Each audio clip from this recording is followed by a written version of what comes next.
Universal Studios, October 1958. Stage 12 buzzes with the controlled chaos of a Western film production. The Unforgiven is 3 weeks into shooting, and tensions are already running high. The massive soundstage echoes with the sounds of construction, camera equipment, and 50 crew members building cinematic magic.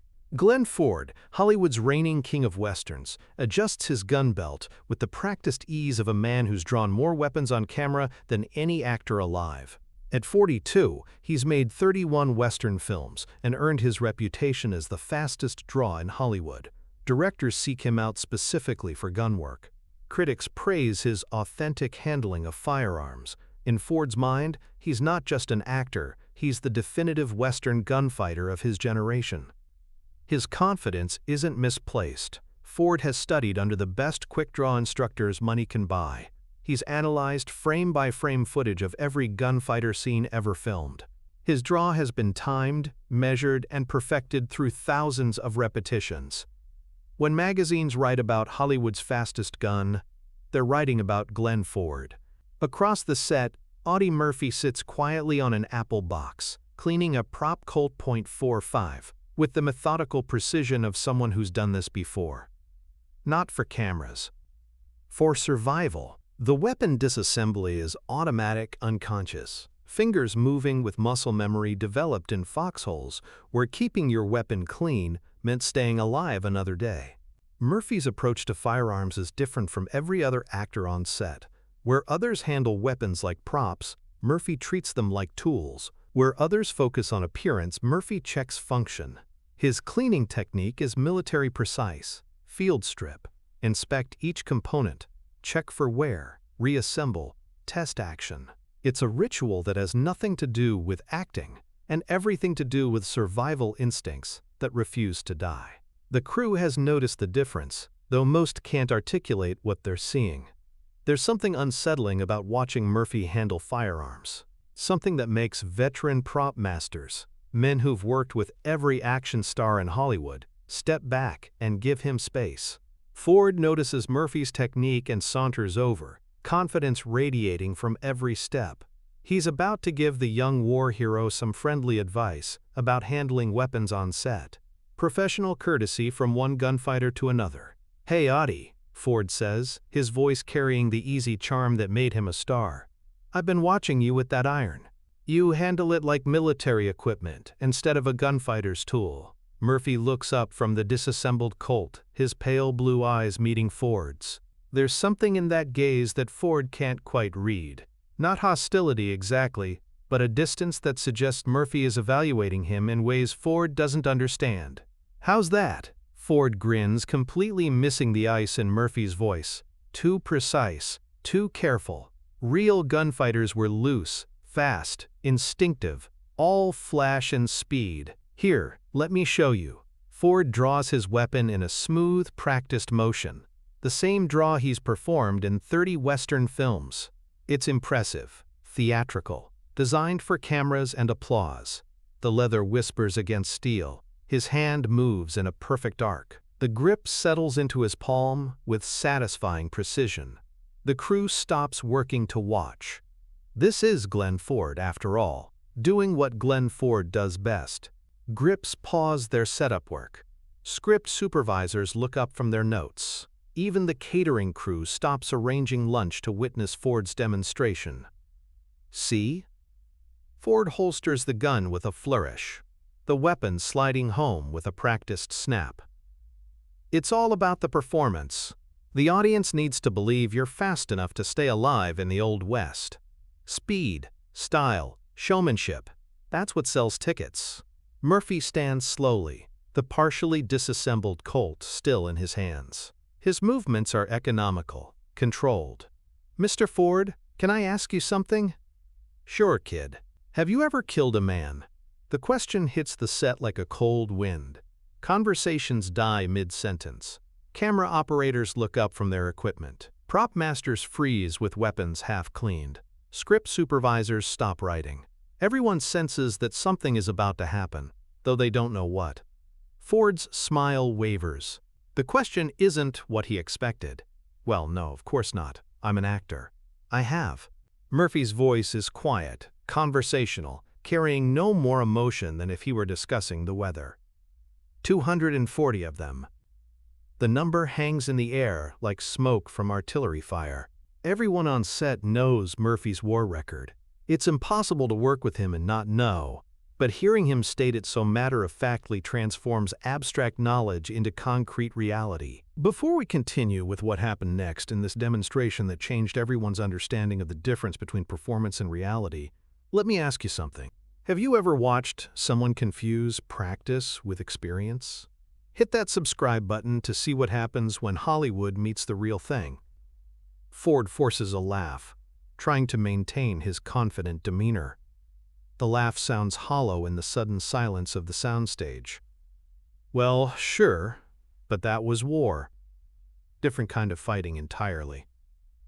This is about gunfighting. Quick draw. The Old West. I've studied every gunfighter who ever lived. Wild Bill Hickok, Doc Holliday, Wyatt Earp, Johnny Ringo. You studied them in books. Murphy interrupts, his voice still deadly quiet. The temperature on the set seems to drop 10 degrees. Ford's easy confidence begins to crack around the edges. I studied them where it mattered, Ford says, his ego overriding his common sense. On screen. In the stories that made them legends. That's what matters in this business. Entertainment. Making audiences believe. Murphy reassembles the Colt with swift, sure movements. Click, snap, slide. Each component falls into place with mechanical precision. He checks the action, spins the cylinder, tests the trigger pull. The routine is automatic, unconscious. Mr. Ford, the difference between you and me isn't that I was in a war and you weren't. The difference is that when I pulled a trigger, men died. When you pull a trigger, the cameras stop rolling and everybody goes to lunch. The set has gone completely silent. 50 crew members watch this conversation with the fascination of people witnessing a car accident in slow motion. Ford's face reddens. He's not used to being challenged, especially not by someone young enough to be his son. Look, kid, I respect what you did over there, but this is Hollywood. This is about entertainment, and I guarantee you, I can outdraw anyone on this lot. The words hang in the air like smoke from a discharged weapon. Murphy's expression doesn't change. His voice remains conversational. Anyone? Anyone. Director John Huston, who's been watching from behind the camera, starts to intervene. He knows something about both men, knows Murphy's reputation, knows Ford's ego, knows this conversation has taken a dangerous turn. Gentlemen, Huston begins, but Murphy cuts him off with a look. There's something in those pale blue eyes that makes Huston step back. It's all right, Mr. Huston. Mr. Ford wants to see a demonstration. Murphy checks the cylinder of his Colt, confirming it's loaded with blanks. The motion is automatic, practiced. How do you want to do this, Mr. Ford? Signal? Count? Or do you want to call it? Ford realizes he's gotten himself into something deeper than he intended, but his pride won't let him back down. Not in front of the entire crew. Not when his reputation as Hollywood's fastest gun is at stake. Simple, Ford says, trying to project confidence he doesn't feel. Back to back, 10 paces, turn and draw on my count of 3. Murphy nods. Fair enough. They move to the center of the set, the elaborate frontier town, providing an appropriately theatrical backdrop. The crew forms a loose circle around them, drawn by morbid fascination. This isn't in the script, but everyone knows they're about to witness something that will become Hollywood legend. Prop master Jimmy Collins checks both weapons one final time, ensuring they're loaded with blanks. He's worked on every major Western for 15 years, and he's never seen anything like this.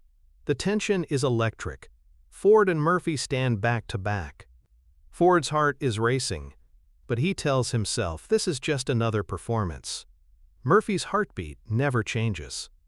He's done this dance before.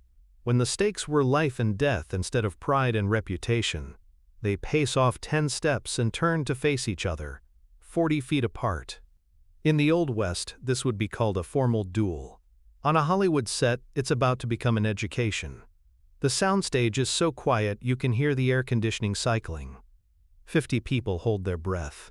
Cameras aren't rolling, but everyone knows they're about to witness cinema history. "You sure about this, Mr. Ford?" Murphy asks, his voice carrying genuine concern. Ford's hand hovers over his gun. His palm is sweating. His mouth is dry. But he's committed now, in front of witnesses. "Let's do this, kid." Murphy stands perfectly still, his hand relaxed at his side. He looks almost bored, like he's waiting for a bus rather than participating in a quick-draw contest. There's something unsettling about his stillness. "All right, then." Ford takes a breath, centers himself the way his instructor taught him. 1. Ford's hand moves imperceptibly closer to his weapon. His breathing quickens, his muscles tense. This is the moment that defines every Western hero. The split second when speed and nerve determine who lives and who dies. Murphy hasn't moved.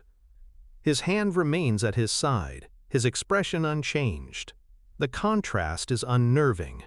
Ford draws confidence from the stillness, mistaking Murphy's relaxation for unpreparedness. 2. Ford's entire body coils like a spring. His hand hovers inches from his gun grip. His eyes focus on Murphy's hand, watching for the first sign of movement. This is what he's trained for, what he's built his career on. Murphy stands like a statue, no tension, no preparation, no sign that he's even participating. 3. Ford goes for his gun with all the speed and skill that made him famous. His draw is clean, professional, exactly what you'd expect from Hollywood's premier gunfighter. The leather whispers. Steel rings against steel, his hand moves in a perfect arc. In the movies, this draw would be lightning fast. But Murphy's gun is already in his hand. Not drawing, not moving. Already there. As if it materialized out of thin air. The Colt appears in Murphy's grip like magic, aimed directly at Ford's chest before Ford's weapon clears leather. The difference isn't measured in fractions of seconds. It's measured in fractions of fractions. Murphy's gun moves from holster to aimed position so fast that the human eye can't track it. Later, the crew will argue about what they saw. Some will say Murphy moved so fast their eyes couldn't follow. Others will swear he never moved at all, that the gun simply appeared in his hand like magic. The script supervisor's stopwatch tells the real story. 0.25 seconds from Ford's signal to Murphy's aimed weapon. Ford freezes, his gun half drawn, staring down the barrel of Murphy's Colt. For the first time in his career, Glenn Ford looks genuinely afraid. Not acting afraid. Genuinely, viscerally terrified. Because he's looking into the face of death, and death is calm, controlled, and entirely without malice. Murphy doesn't smile, doesn't gloat, doesn't say a word. He simply stands there, gun aimed with the casual precision of someone who's done this thousands of times before. His breathing never changes.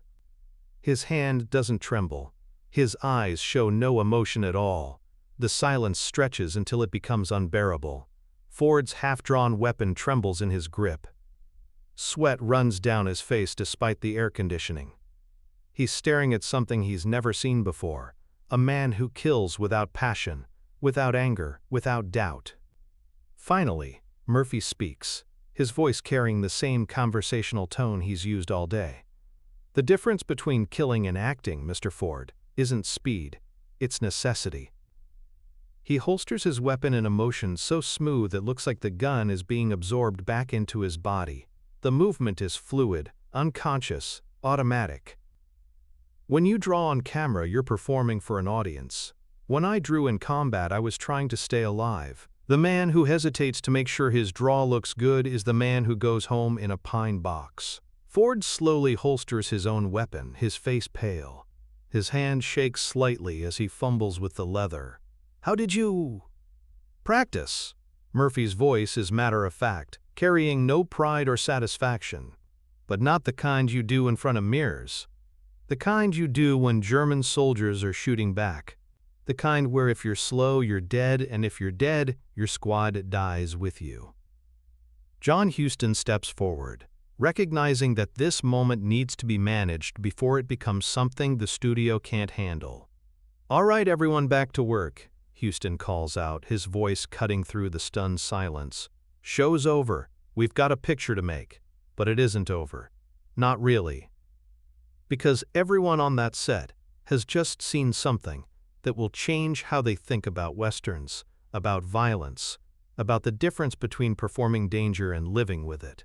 The crew disperses slowly, reluctantly, still processing what they've witnessed. Conversations will start up in small groups, voices hushed, trying to make sense of what they've seen. Ford approaches Murphy as the crew disperses, his usual confidence replaced by something that looks like respect mixed with fear.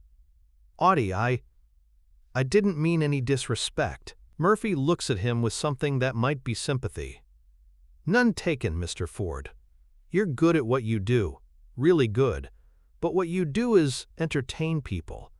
What I did was kill people. Those are different skills." Ford nods, but he has to ask the question that's been burning in his mind. "That draw, where did you learn that?" Murphy's expression grows distant, his eyes focusing on something beyond the soundstage walls. "Normandy, Anzio, the Colmar Pocket, places where the man who cleared leather first got to see tomorrow. Places where showmanship got you killed and hesitation got your friends killed." Jesus Christ. Ford runs his hand through his hair, still processing what he experienced. "No wonder you never miss on camera." "I can't afford to miss, Mr. Ford." "Even now, even here, 20 years later. Because muscle memory doesn't know the difference between a movie set and a battlefield. When someone challenges me to draw, my body responds the same way it did when staying alive depended on being faster than the other guy." Ford stares at him, understanding, dawning. "You weren't just showing off. You were doing what you were trained to do, what kept you alive for 3 years in combat. What you'll do until the day you die, because you can't unlearn how to kill." The conversation ends there, but its effects ripple through the production for weeks.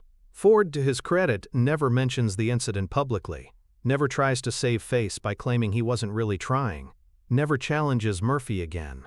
Instead, he does something remarkable. He asks Murphy to teach him, not how to draw faster.